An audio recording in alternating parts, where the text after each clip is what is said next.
They did it, guys. They finally did it. Scientists created a pill to make dogs live longer. Not humans, but dogs. Scientists just created the first pill ever designed to make your dog live longer, and it could be available by the end of this year. Obviously, nothing like this has ever existed before for any living thing on the entire planet, and the way that it works is genuinely insane. First in the nation study is pioneering this longevity medication for dogs. Basically, the reason why big dogs don't live nearly as long as small dogs do comes down to one single hormone. A Great Dane lives about 7 years long, and a Chihuahua would live 15. It's the same exact species, but it's completely different lifespans. This pill that scientists are creating right now will go after that exact hormone and basically tell your dog's body to slow it down. In early results of the study, they were actually able to see at least 1 extra year of life, which is about 5 years in dog years. Studying with this 5-year-long trial is exactly how much time we can get, but we're hoping for at least 1 year of very good quality life. And if this is able to get fully approved, it would officially become the first anti-aging drug that has ever been cleared for any species on the planet. They've already been able to clear 2 of the 3 FDA steps, and the last one could happen now at any day. If it clears, you could be giving this to your dog by the end of this year in 2026, and it'll only be around $40 to $90 per month. Our dogs are about to have a better healthcare plan than we do. Safe and effective. Safe and effective. Safe and effective. Safe and effective. It has no side effects, and we should be toying and playing God. We should be playing God. I think it's appropriate, and I think that's what we were put on. No, I think this is a bad idea. Although, you know, I would love for our dogs to live longer, but I bet you they'd live longer if we didn't give them dry kibble and stuff like that. Like, they got to be living a better life if we probably just didn't give them, you know, food that had rice and carrots in it. Like, when was the last time you saw a dog in the wild eating some rice or carrots, you know? But those are like main ingredients on half of these dog foods. Let's just start there, you know, maybe move on to, you know, extending the life of dogs with pills at another moment. That's just me. However, I wish this is true and that we could just do that and just a little pill and Fido. Come on, Fido. 1 more year, Fido. 1 more year. Oh. What's that? Oh, they've invented contacts that can now see things that the naked eye can't see, as well as see in the dark? Tell me more. Yeah, what's happening is they're putting the contacts in and they're seeing weird creatures that they can't see with the naked eye, which is freaking them out, so they don't know if they want to release them yet until they can just only see in the dark. That's awesome. The testers of these contacts said that they saw creatures that looked dark and had glowing eyes, as well as long fingers. Okay. The testers said that they could actually see super well in the dark, but what was strange is they could close their eyes and still see through their eyelids, even in the dark. Many of them had to stop testing them because of the things they were seeing and how creeped out they got. One of them also said that one of these dark creatures leaped forward at them and went through their body, they said. I like that. How scary is that? You know, they say we only can see, you know, a limited spectrum of light, and that we only sense so much that's going on. And personally, I'm already overwhelmed. I think that's too many senses. So I don't think I'll be getting these contacts anytime soon, but that's pretty weird and pretty wild if that's true. And you see through your eyelids. Would you ever want to see that? Like, don't you just, like, even though, you know, it's not going to protect you, feel kind of nice that you can just go, you know, and just at least you feel your feelings are taken care of, even if you still die and whatever. TikTok, y'all gonna want to stick around for this one. Y'all remember when they said that 2 of the astronauts were central casting? Well, let's talk about it. 127th mission to the space station. Mike and Sonia are the 2 of the 4 American astronauts that are on that flight. They're right out of central casting. So today is April 10th, and the Artemis 2 is set to splash 13th. down in the Pacific Ocean. Do you know what else happened on April 10th? Here, let me show you. And also let me show you who was part of that central casting. On April 10th, 2024, this popular TV show, Fallout, aired. Now the thing about Fallout is, I found one of those astronauts on this show. Meet Victor Glover, who's the pilot of Artemis 2. Do you know who else Victor Glover is? Let's find out. Well, here's Victor Glover 2 years earlier as a cast member on that very famous show, Fallout, which aired April 10th, 2024. Now, when they tell you that they get them right out of central casting, they get them right out of central casting. I was going to put in a video about this before, but when they say things just vague, oh, they got them from central casting, you don't know what that means. Maybe the central casting of the astronauts. So I'm like, I don't know, it's too vague. That's not very mysterious. But then you add the fact that they were acting in roles before. I mean, come on. Well, who are you supposed to do with that?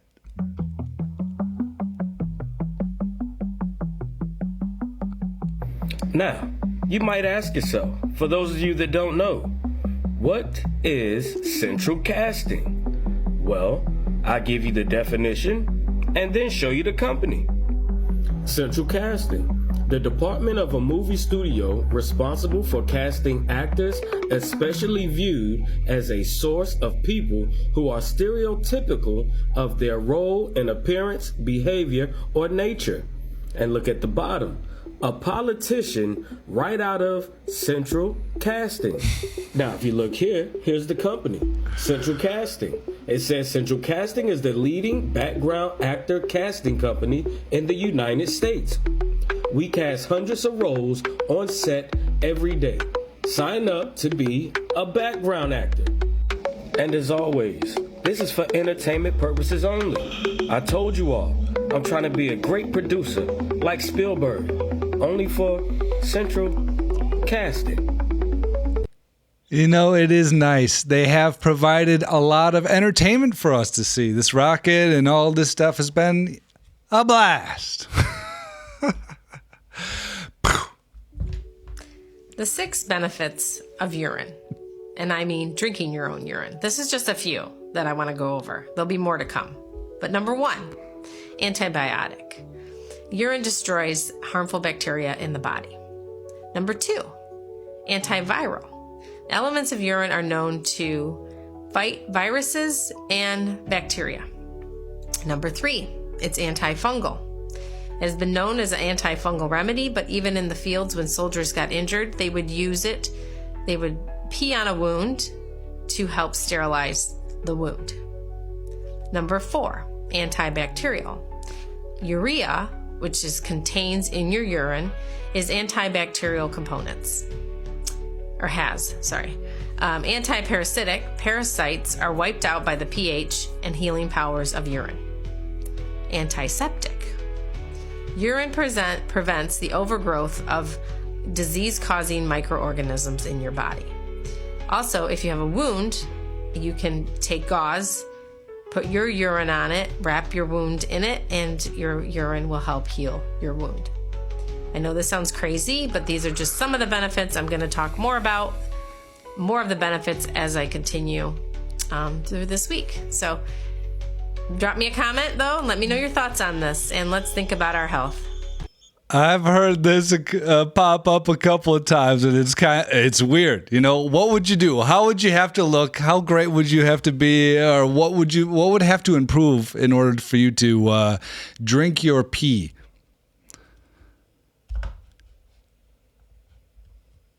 Yo, ChatGPT, does urine have any health benefits? Because I hear people drinking it even. Pee on themselves and whatnot. Is there any health benefits? Drinking urine or applying it to the body isn't medically recommended. Urine is primarily waste. Your body's getting rid of it for a reason, containing things like excess salts, toxins, and waste products. There's no credible scientific evidence that drinking it has any health benefits, and it can actually be harmful. So, best to stick to actual water or other safe, clean drinks to stay healthy.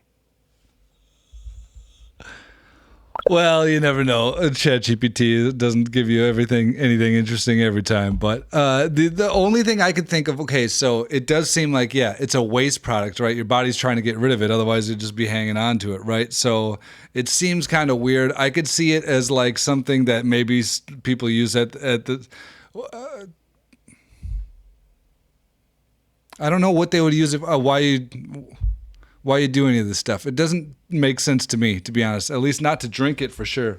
Got it. Oh, I thought I had that mosquito. He's been flying around like crazy. Pretty annoying, I'll tell you that. But I could see it for antiseptic something if you're, got cut or something. Maybe I could see that. That makes a little bit of sense because it might have some stuff that's from inside your body that's a little, higher pH or something like that. It kills a little bacteria, but it seems like your body's trying to get rid of that stuff. So I don't know. I could be wrong. I have no idea, but I'm going to need more information. TikTok keeps deleting the video you're about to see, so I'm just going to keep reposting it because fuck them. But join my shit, the architecture, on Discord. Go check everything out. What's up? So, right here. Hopefully this is all in frame. Electromagnetic spectrum. Okay, I figured if I fucking drew all this, I might as well get some TikToks out of it. I know I haven't been posting. Don't worry about it. After I put the video up today, everything's going to be Gucci. I'll post a whole bunch more. All right. You need to understand how we're going to translate for you to comprehend what physically is happening, what you've been told, and what it literally looks like to you. Okay, so you have to realize, okay, so this is electromagnetic spectrum, okay? Over here, this is the speed of light all the way over here, okay? And then from there, we have lower speeds, lower size waves, okay, and then we get over here, okay? The speed of the information dictates certain properties of it. So if you'll notice, temperature goes down as wavelength gets wider and longer, right? Frequency goes up as wavelength gets shorter. All right? So there's these correlations. So this is all that we know that exists. It exists from the speed of light, fastest thing, pure information, okay?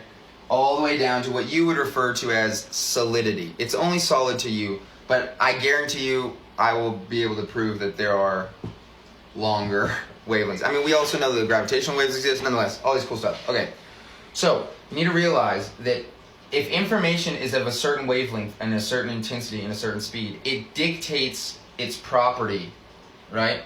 Okay, now your eyeball is able to literally, it has the rods and cones in it are certain sizes, physical sizes, and the wavelength of that certain wavelengths come in, and there's only so big of a hole.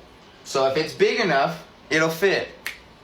If it's not, it gets reflected in it. There's no capture. The information is lost. It gets bounced off. It gets through entropy or whatever. It gets ripped apart. It doesn't have enough intensity or power to stay what it is. Okay, so the things that you see as color are simply due to geometric size of information. Okay, that's how you're able to literally change the colors of things. So, for example, right, this and this. These are two different colors, right? Okay, well, literally the chemical geometry of the atoms and the chemicals and the, molecular structure of these has holes in it. It has these caverns, and those caverns are exactly certain sizes.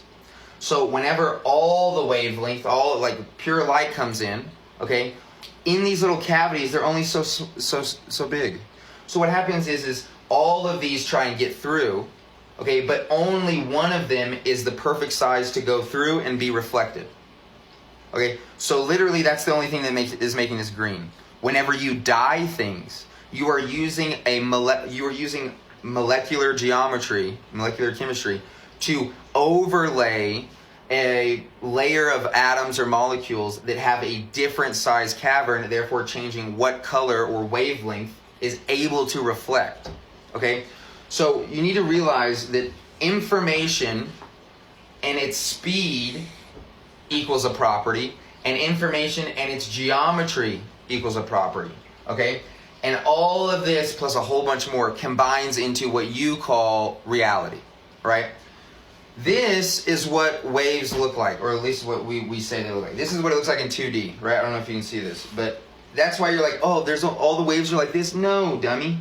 They're like this. And even then, this is wrong. It's more like if you were to look behind it, if you could look behind this, right? It would kind of look like that. And then it would it would look like that. It would look like a vortex of spinning in and outwards radially, okay? But we'll get to that, okay? But I figured it took me so long to draw this, I figured I'd show you, kind of get you into the understanding of what is going on in your physical reality, okay? Literally, all right? So, cool, all right. Just kind of a sneak peek of what we're gonna be talking about.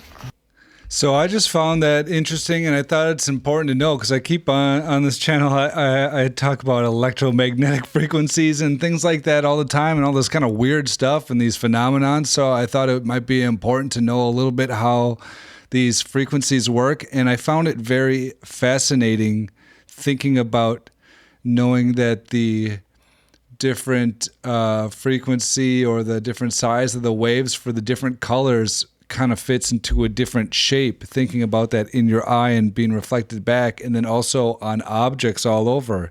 And I'm thinking how weird that is, even when you like thinking about mixing a paint into another color, you don't really think about changing that geometry on such a small scale that it reflects that light back. But we forget that these waves aren't these like, oh, this is one of the waves. It's not like actually that big. Not for our eyes, maybe for our ears or something like that. But I don't know how big the sound waves would be like that either. But I thought that's fascinating too. And then he said, it's not just like this, dummy. It's both ways. But it's also coming from like every direction and going in every way. So it's like a lot is going on. So it's hard to imagine that we only have one little segment in one direction and on one certain plane, So, but it's interesting. These buildings were already here. This is what people were fighting over. A group of people would inhabit this area and they would fight over these buildings. And then they would take over those buildings and then they would say that is now our buildings. And this architecture is mind-blowing because there's a clock right there. See that at the top? See that clock? These are all energetic buildings. All the antennas on top of this, these were all energetic buildings. Somebody said, who's running the show? The people who destroyed all of this. That's what's really weird. So these types of buildings can be found all over the world. In every part of the world, you can find these buildings. That's what it is. It's founded or found. So basically someone would find these buildings and then they would then say it's theirs. Now what's interesting is since this book is from the 1850s, notice how they know exactly how the building is built. They know the insides of the building. They know every single detail of the building. And this is where it gets interesting because when I was looking at some pictures from the 1500s, they look like CAD drawings, almost like computer drawings. Almost like the computer and the technology has already been here for a long period of time. And then they've been sold in the 1900s or 2000s that it's new technology. But those are some beautiful buildings, and there's the architecture. So here's another one. See the levels deep? So what they do is they build on the ground surface, and then they get rid of the levels below. And these buildings can be found all over the world. Every single country across the world has the same architecture. You can find these buildings in every country. That's the part where things don't make any sense, because they tell you, oh, this was the Greek times, and this was the Roman times. Really, the Romans were traveling all over the world, building these buildings everywhere and multiple levels deep. Man, this stuff is still so weird. It doesn't make sense, man. Why are all these buildings looking Roman everywhere? These Parthenons, these beautiful columns, all this stuff, it does not make sense, dude. Nope. The massive limbs that did petrify are buried under the hills and the mountains, and right in plain sight, though most of us would never notice.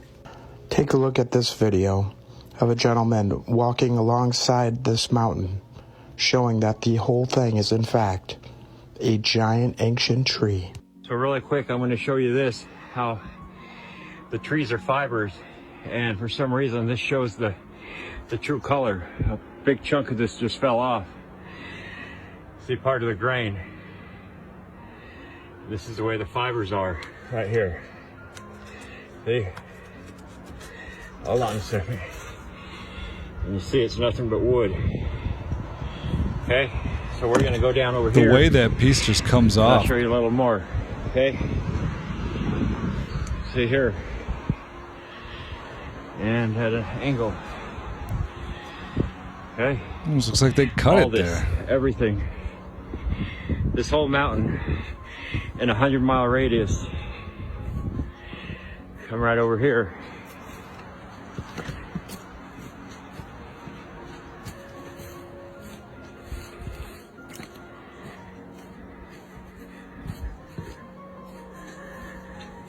You see, this looks just like freshly chopped wood. We peeled a piece off of there. This is what we see. This is the wood.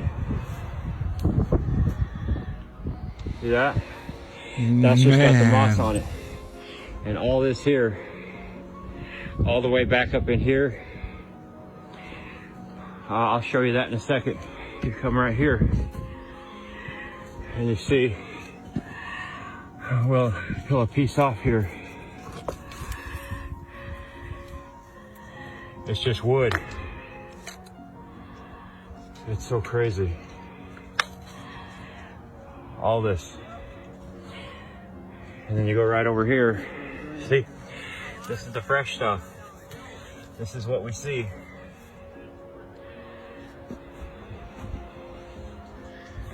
Rocks and grew.